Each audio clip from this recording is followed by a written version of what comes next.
संगीत संगीत सीखने के लिए पहला लेसन है संगीत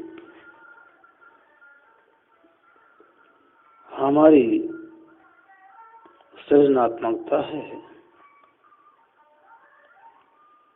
संगीत दो ध्वनियों के मेल से, दो ध्वनियों के मौन से बना होता है। संगीत यानी गीत, वाद्य और नृत्य तीनों मिलकर संगीत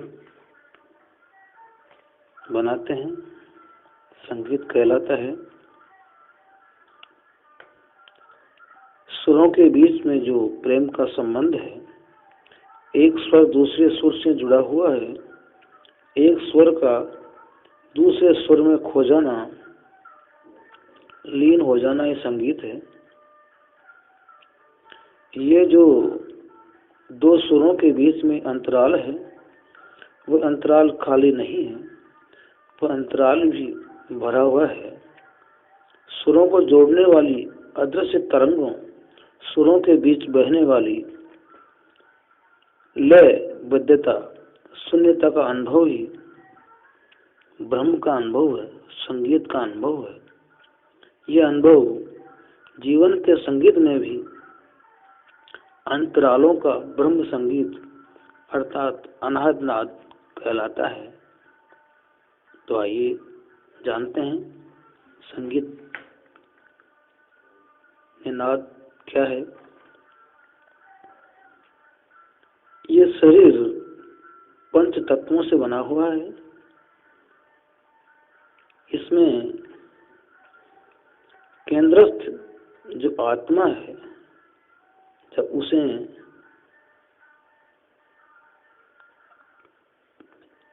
बोलना हो, कुछ कहना हो, कुछ भाव प्रकट करना हो, विचार प्रकट करना हो, तो आत्मा मन को प्रेरित करती है और मन से जो अपने देह में, अपने शरीर में अग्नि तत्व है, वो अग्नि तत्व प्रेरित होता है और अग्नि से वायु प्रेरित होती है। वायु प्रेरित होकर नाभि स्थल से, नाभि स्थान से वायु ऊर्ध्व गमन करती है, ऊपर उठती है, हृदय में होती हुई कंठ और मूर्धा और मुख में से वो वायु बाहर निकलती है तो ध्वनि उत्पन्न करती है। ये ध्वनि, ये नाद है। इसी नाद से आगे स्वरों का जन्म होता है, स्वर से ठाट तैयार होते हैं और ठाटों से रागों की उत्पत्ति होती है। तो आइए, जो शरीर से नाद निकला है, ध्वनि निकली है, आवाज निकली है, वह ध्वनि, नाद दो प्रकार के होते हैं। पहला नाद आहत नाद, दूसरा अनाहत नाद। अनाहत नाद वह है जो बिना संघर्ष के पैदा हो जाए, जिसे केवल ज्ञान से जाना जा सकता है। वह नाद जिसके उत्पन्न होने का कोई खास कारण न हो, वो अनाहत नाद कहलाता है। जैसे दोनों कान जोर से बंद करने पर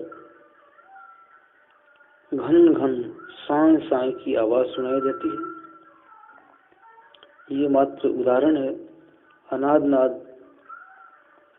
इस जगत में स्वतः ही बहता रहता है। अनहत ध्वनि परमात्मा की ध्वनि कहलाती है, मौन की ध्वनि कहलाती है, जिसमें बिना साजों के ही एक अद्भुत अलौकिक संगीत की धुन सुनाई देती है। उस अनंत नाद को सुनने के लिए ही आज का संगीत पैदा हुआ है। ये संगीत उस अनंत ध्वनि को सुनने के लिए साधना मात्र है। तो अनंत ध्वनि आज के संगीत में प्रयुक्त नहीं होती, क्योंकि वो साधना से ही सुन सकते हैं। तो दूसरा नाद है आहत नाद। आहत नाद जो कानों से सुनाई देता है और जो दो वस्तुओं के संघर्ष या रगड़ने से पैदा होता है, वो आहत नाद कहलाता है। और ये आहत नाद ही संगीत में काम आता है। ये आहत नाद की 3 विशेषताएं हैं। नाद का ऊंचा नीचा होना, अर्थात नाद का ऊंचा नीचापन, छोटा बड़ापन और जाति या गुण। तो ये ध्वनि, ये नाद उत्पन्न करने वाले आंदोलन की गति में नियमितता होती है। जो भी ध्वनि उत्पन्न होती है उनमें कंपन, आंदोलन होता है। उस आंदोलन से ही हम ध्वनियों को पहचानते हैं। और नियमित कंपन ध्वनि ही संगीत में काम आती है। अर्थात ये आहत नाद भी 2 तरह का होता है। एक आहत नाद होता है जिसको हम कोलाहल की श्रेणी में गिनते हैं। उस आहत नाद में अनियमित कंपन होता है, शोरगुल होता है। जैसे मेले में विभिन्न आवाजें सुनाई देती है, स्पष्ट नहीं हो पाती, इसलिए कोलाहल वाला नाद, शोरगुल वाली आवाज संगीत में काम नहीं आती है। और जो संगीत में काम आने वाला नाद है वो संगीत उपयोगी नाद कहलाता है। तो संगीत उपयोगी नाद से संबंधित हमारा विज्ञान है, वही संगीत की जानकारी है, संगीत का शास्त्र है। तो ध्वनि के दो भेद है जिन्हें हम एक तो कोलाहल कहते हैं, संगीत में अनुपयोगी है। दूसरा है संगीत में उपयोगी है, वो नाद, वो आवाज, वो ध्वनि जिन्हें हमने संगीत के लिए पहचाना है और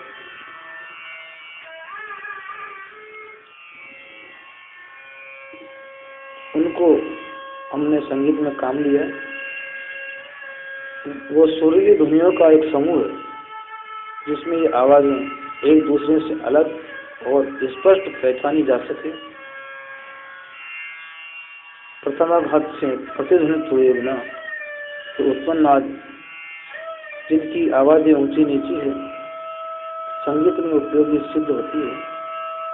यही ध्वनि, यही आवाज, ये नाद जिन्हें हम संगीत में काम में लेते हैं, जिन्हें हम अलग अलग पहचान सकते हैं, वो श्रुति कहलाती है।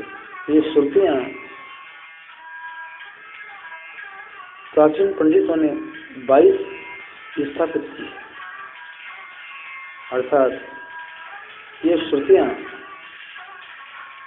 जो संगीत में काम आने वाली है, जिन्हें पहचाना है, ये 22 श्रुतियाँ होती हैं। और ये 22 श्रुतियाँ ही पहचानी गई है। ये 22 श्रुतियों का क्रम है। सबसे पहली श्रुति है तीव्रा, फिर कुमुदनी, कुमुदवती, मंदा, छंदोवती, दयावती, रंजनी, रतिका, रौद्री, क्रोधा, वज्रिका, प्रसारिणी, प्रीति, मार्जनी,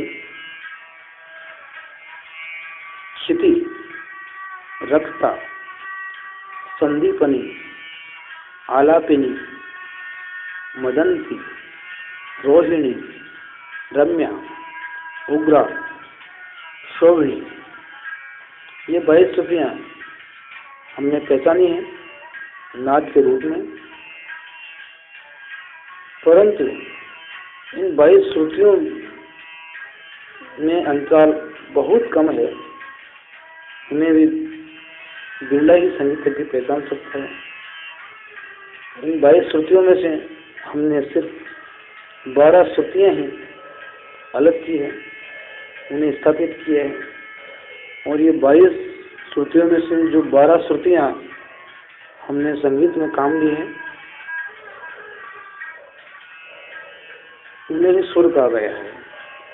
तो 22 श्रुतियों में से 12 श्रुतियाँ हमने संगीत में काम ली। वो 12 श्रुतियाँ, सबसे पहली श्रुति तीव्रा सा कहलाई, और तीसरी श्रुति रे कोमल, पांचवी रे शुद्ध, सातवीं ग कोमल, आठवीं ग शुद्ध, 10वीं म, 12वीं म तीव्र, 14वीं श्रुति पंचम कहलाई, 16वीं श्रुति ध कोमल कहलाई, 18वीं श्रुति ध तीव्र कहलाई, रम्या नी कोमल कहलाया, उग्रा श्रुति 21वीं नी तीव्र कहलाई है। ये 12 सुर ही हमारे काम आते हैं। इन 12 सुरों में भी हम सिर्फ 7 ही सुर काम में ले पाते हैं, क्योंकि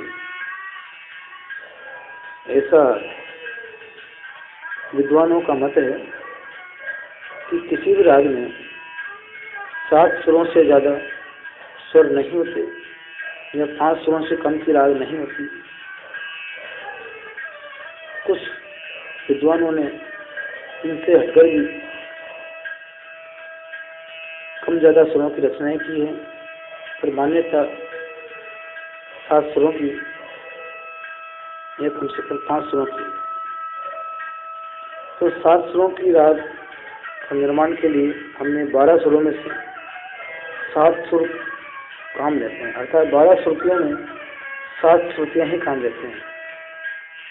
और जो 7 श्रुतियाँ काम लेते हैं वो स्वर कहलाती हैं।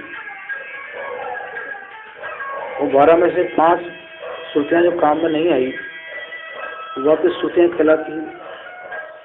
इन्हें बदल बदल कर हम अलग अलग रागों में काम लेते हैं। 12 में से जो श्रुतियाँ काम आती जाती हैं वो स्वर बन जाती है, और जो छोड़ दी जाती है वो श्रुति रह जाती है। तो 7 सुर हमारे संगीत में काम आते हैं। ये 7 सुर की शुद्ध सुर कहलाते हैं। इन 7 सुरों में सा और प ये अटल सुर कहलाते हैं, अचल कहलाते हैं, अविकृत कहलाते हैं, अर्थात जिनका स्थान निर्धारित है उस स्थान से वो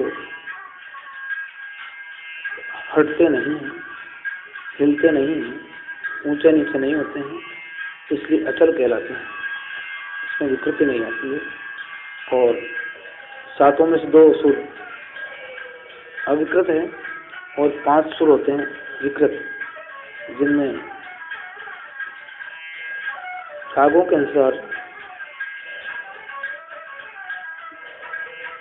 अपने जगह से हटते हैं।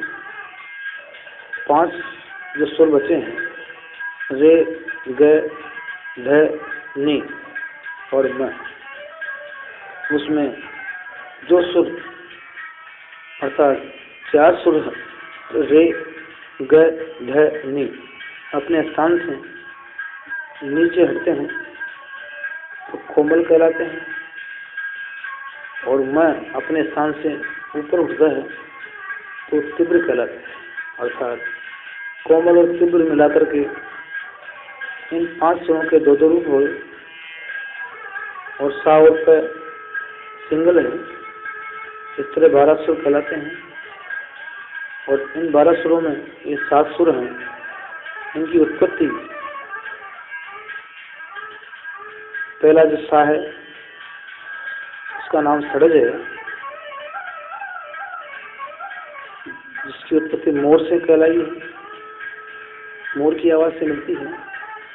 दूसरा सुर है रे, जिसे ऋषभ कहते हैं, उसकी उत्पत्ति चातक से है। तीसरा सुर ग है, वो गांधार है, उसकी उत्पत्ति बकरे से है। चौथा म है, मध्यम, उसकी उत्पत्ति कौवे से है। 5वां पंचम है, उसकी उत्पत्ति कोयल से है। 6ठा द है, दैवत, मेंढक से है। 7वां नि है, निषाद कहलाता है। इस तरह सुरों की उत्पत्ति है।